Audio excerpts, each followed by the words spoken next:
So, quarterfinals team workouts. Sorry, I was yawning. Okay. Okay. All right.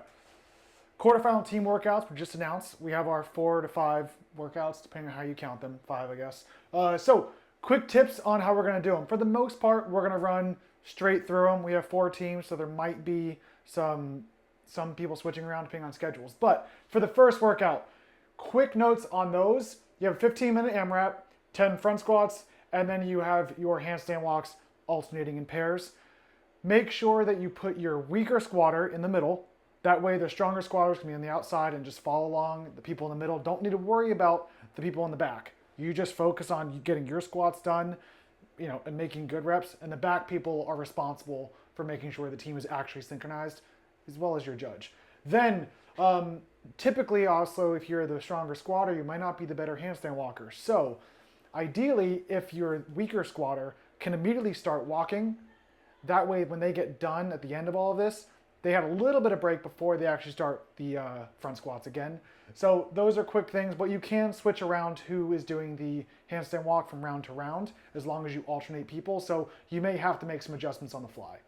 All right, coming into workout 2. If you have been following our program, you should be very excited for this one. We do a lot of interval work. This is going to be essentially 3 minutes on, 3 minutes off, working in your male-male and female-female pairs. Both groups will start with a 400-meter row. Then you've got 10 synchro shoulder to overhead and max rope climbs in the remaining time. Couple big points of emphasis here. The row is the same distance, right? So we see guys being a little bit faster. So they're going to have a little bit more time at the ropes. So 2/3-ish of the points are going to come from that male-male pair. So guys, this one, you got to really fly. Now that doesn't mean the ladies don't have to go fast as well. But guys, we're expecting you to accumulate more of those rope climbs, okay? Just make sure with the synchro shoulder to overhead, we're going to tell our athletes to push press as long as they can, just so there is no room for error with one person being extended and one person still in that dip from a power jerk. And then on the rope climbs, probably hitting 2 to 3 at a time for guys because you have to stay behind the line, the non-working partner does, and then anywhere from 1 to 3 for ladies depending on how efficient they are on the rope. Yeah, so workout 3, this is like your individual type workout as far as these team ones go. Your biggest decision is the biggest decision is who can still do clean and jerks when they're tired. And that's going to depend on how early in this workout you go for male or female. Now, of course, there are tie break considerations, like I believe this is your tie break for your clean and jerks, and this is also just your time at the end. Those are good to focus on, but the most important thing is, well, if I'm going to finish this and be terrible down at the clean and jerks, maybe I should go first. Or if it doesn't make a big difference, maybe I go last and I put my strong person first. That way they can crank out all the reps and I fit in where I can. But look at this one as an individual workout. This is obviously individual. And this one is basically individual but sharing a barbell. So you have to figure out what's going to make each of us individually successful on this and then figure out what sums out to be the best score. Cool. All right, and then moving into workout 4. The final one of the week.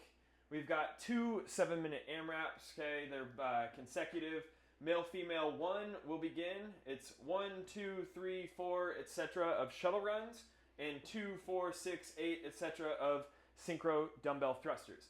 This one, it's all about pairing based on conditioning, right? If you've got 2 athletes that are significantly more conditioned than the other 2, you're going to pair those together and optimize your score, right? You don't want to put a fast athlete with a slow athlete in pair 1 and then a fast athlete with a slow athlete in pair 2. It just doesn't make sense, right? So this one's just going to come down to conditioning as well as squat mechanics, right? If you've got an athlete who's 6'5" and you got an athlete that's 5'2", probably doesn't make a ton of sense to pair them together, right? But if you're relatively similar across the board, just a few inches in height differential, that one doesn't play as much of a factor. Just make sure you guys are synced up at the top on those, and make sure you guys are following the standard for the shuttle runs, both feet, one hand, and each rep is actually 50 feet. It's not 25 feet, right? So one shuttle run is down and back. Make sense? Cool. All right. Well, those are your 4 workouts / 5 scores. We'll be getting our athletes started here in about 4 minutes, getting going. So we'll see you guys over on the leaderboards.